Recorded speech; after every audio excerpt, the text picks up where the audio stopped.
битте жашыктан чыккан өлүк ары мына.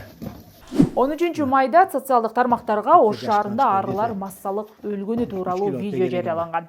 Кийин шаардык мэрия бул калаада жапырт эмес, бир үйдө гана болгон окуя экенин кабарлады.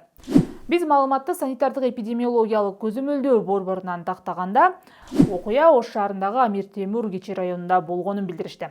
Багбан короосундагы бак-дарактарды дарылагандан кийин бал черектериндеги арылардын 90% кырылып калган. 33 жаш экен, ошол биз жалап жазган кишинин өзүндө эле 33 жаш бар экен. Биз ойлогонбуз ал жерде бир отравление бир нерсе чыккан окшойт депчи. Андай болгон эмес экен. Мына арылар бир жума мурун бак-дарактарды курт кумурскалардан дарылаганда, ошодон дарылагандан кийин эле арылар 90% кырылып калган. Арычыларды түйшүккө салган бул окуяда химикаттын таасири канчалык болушу мүмкүндүгүн адистерден тактадык. Арылардын химиялык дарылардан улам өлүшү Кыргызстанда тилекке каршы жылда эле катталып келген көйгөй. Мындай маалыматты Мал чарба илим изилдөө институтунун бөлүм башчысы Жакшылык Дүйшеналиев билдирди. Адис маселе маалымдуулуктун жоктугунан болуп жатканын айтып, кесепети экологияга өтө чоң зыян алып келерин белгиледи. Бул бир эле түштүктө болуп аткан жок, бул жаздын башында көл тараптарда болгон, бул чүйдө да болгон мындай. Бул жылда эле катталып турат. Негизи элге маалымат жетпейт да, ошо маалымат бериш керек өзү.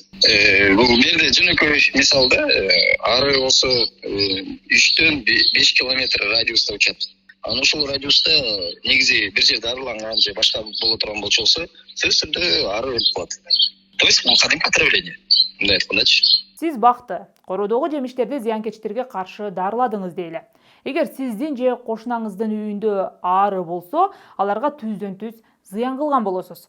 Себеби ары 3-5 километр радиуста учат дагы, бул аралыктагы өсүмдүктөргө конбой коюшуна кепилдик жок. Эсип ары ошол райондо өлүп атчу болсо, бул экологиялык стабилдүүлүк жок деген сөз да.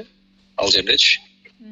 Ары бир эле ары эмес, арынын аркасынан жапай айбанаттагы аларды кырылганда аны биз так эле билбей калат алыста. То есть негизи мыйзам жакта карай турган болсок, бул туура эмес да.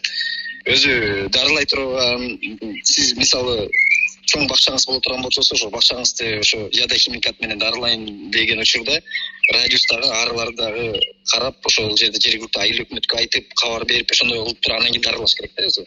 Илгери ошондой болчу. Бул система азыр иштебей жатат да.